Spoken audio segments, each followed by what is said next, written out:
I have a feeling some very lucky young actress will get to do Baby Dedra. Bem-vinda à rebelião.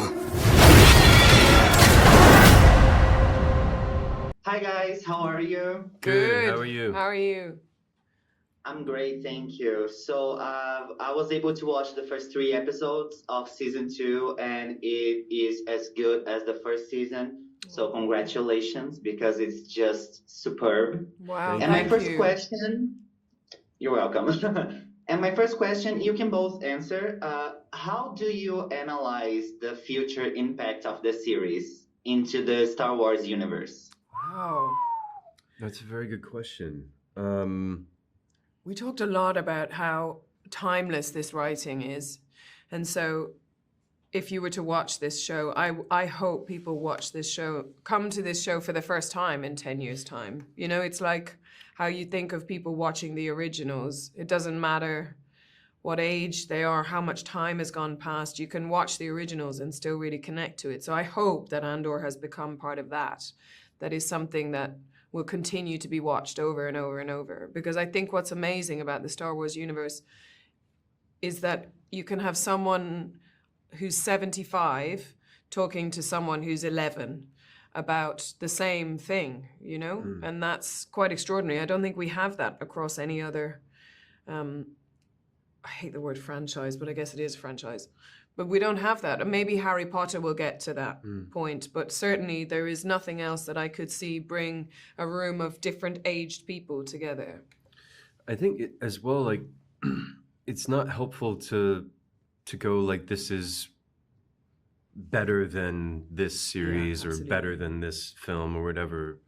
I think what Andor has accomplished is a method of storytelling within the Star Wars universe that is completely something that we've completely not seen before. It's incredibly human, it's incredibly adult, it's very dark, it's very moving, especially with this season. I think it moves Star Wars potentially into a new territory, into a new form of storytelling. And that can only get more exciting and more raw and more pertinent to the times that we're living in. And yeah, I think that's exactly what Tony has achieved with this. I completely agree. I think it's one of the best shows I've ever seen, especially because of its political content. So I think it works just perfectly. And now that you're both immortalized into the Star Wars universe, I wanted to know, would you be willing to maybe return for maybe a prequel movie, maybe a prequel series? Well, I'd have to de-age like 20 years if I did that. I have a feeling some very lucky young actress will get to do Baby Dedra. Perfect as you want. Yeah, well, I'm in LA. I could just do like a bit of work. We could definitely play 15 and 16-year-old Dedra and so. Maybe when she's old. Yeah. I want to do old Dedra. Old Dedra. Yeah. 80-year-old I'll do Dedra. baby Syril. Baby Syril. And how did you manage to evolve your relationship for season 2, especially when we have this kind of twist in the end of the season 1? Well, we didn't have to do too much work. I mean, the writing has been so exceptional on this, and Tony has been an amazing leader.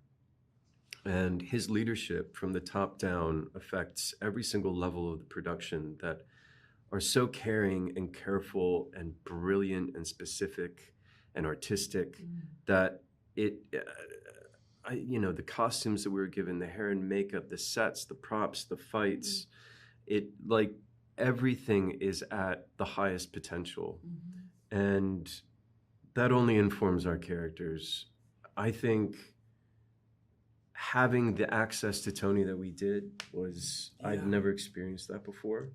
And he was so careful about every single relationship in this, and especially with ours. Oh my God, he was amazing, because the thing about Tony is I've worked with a lot of people who believe in like withholding joy and withholding information and withholding if they think your performance is great or they're really excited, they withhold all of that. And then it sets up this sort of really strange thing, which I see happen a lot amongst actors, is this kind of never really being able to think, oh, great, this feels really exciting. Whereas Tony, he doesn't go overboard. He's not constantly, because that can feel kind of weird too, but he gets really excited at the work that everybody does.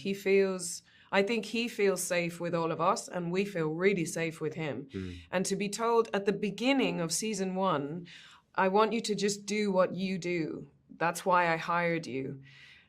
And then to find that he actually did let me do, it was, if I needed anything, he was at the end of the phone if I needed it, but he was never, like Kyle and I came to season 2, I was terrified that she was rescued at the beginning of season 1. That was my first day.